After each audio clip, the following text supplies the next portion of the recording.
Martin, welcome to this conversation. You and I speak very often, and we talk about these huge shifts that are happening across Western societies and how they're affecting us as churches, as congregations, and particularly as leaders. And in our book, we use the language of unraveling to express the trends in our societies and our churches that are pulling it all apart. Now, many church leaders over here are feeling this. I talk with them every week, and they're talking about a sense of disorientation. And they're asking what to do and how do we lead forward in the midst of all of this. And often over here in North America, we look at you folk in the UK or in Europe and say, you've been down this road a lot further than us and a lot longer than us. What is it that we can learn from you? And Martin, you have your pulse on the hands of what's going on in the UK and in Europe.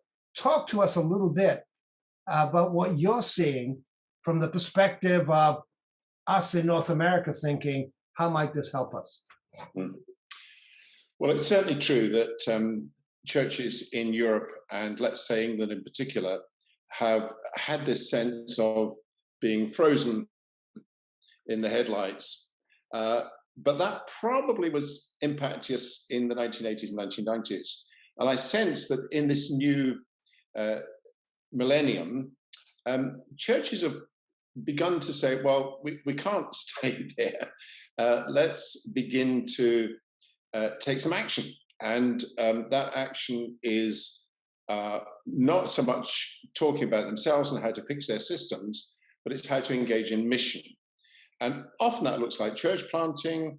It doesn't have to look like church planting. Sometimes it's replanting. Sometimes it's simply thinking through what is the mission of God that we need to get to grips with. And in the context of that, there's a lot of contact with communities, migrant churches that have been started in Europe. Often some of the largest churches in our big cities are, in fact, migrant congregations. Now, it's not that they've got all the answers, but what they do bring is a kind of optimism and a sense of the Spirit moving, that actually it is possible to engage in mission. And that sense that God is the agent, not us, that sense that they have vibrant communities that are able to engage in mission, that begins to rub off because we're having conversations. It's not that the migrant churches are over there and we're over here, although it's certainly true that there are black majority churches and white majority churches. There's a conversation going on, and that conversation is absolutely helping the indigenous denominations to begin to get to grips with their situation. And that also brings a sense that we are very much in a post-denominational phase. And what that means is that there's a lot more talk about how we help each other.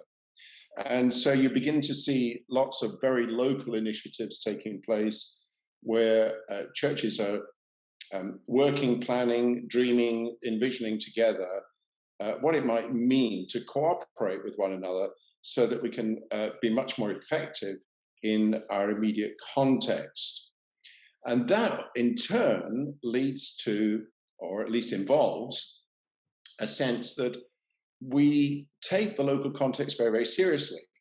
So that phase where there were lots of larger resource churches that were dragging people out of their context and out of their communities, that's not ended exactly, but the emphasis has shifted, the balance has shifted, so that even some of the larger churches are beginning to decentralize and beginning to think about how the members of their larger congregations can be involved in their local communities. So local context becomes very, very important in terms of discerning what the Spirit of God is up to and how we might move forward. So all of these four movements are converging in a way that brings a sense of hope.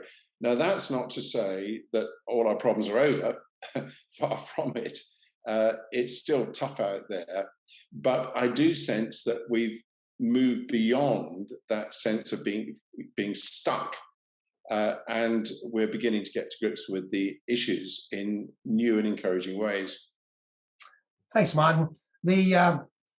As I've listened and you've named it, the four things appear for me. One is what you're observing is congregations or on the ground local are really not fixated on themselves anymore or fixing. It's about the mission of God around them.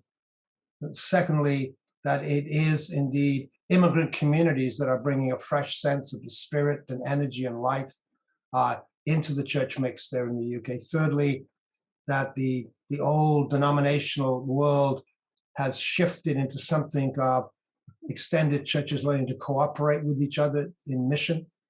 And finally, that point you're making that we're now, it's the local where all this is happening and the attention on the local. Well, you and I are going to talk more about this, but we wanted to share this with leaders here in North America so that we can begin a conversation about what this might mean for us over here. Anything you want to add? I think it's foolish to suggest that the patterns in North America are just going to follow exactly the patterns that have taken place in Europe. That's not really the nature of cultures, because to a certain extent, we all have our own strengths and weaknesses that mean that there's some important differences as well. But I think these are some developments that we can learn from. Right. And we're going to do that over the next number of weeks and months. Martin, thank you so much. Really appreciate your time in this. Thank you. Take care.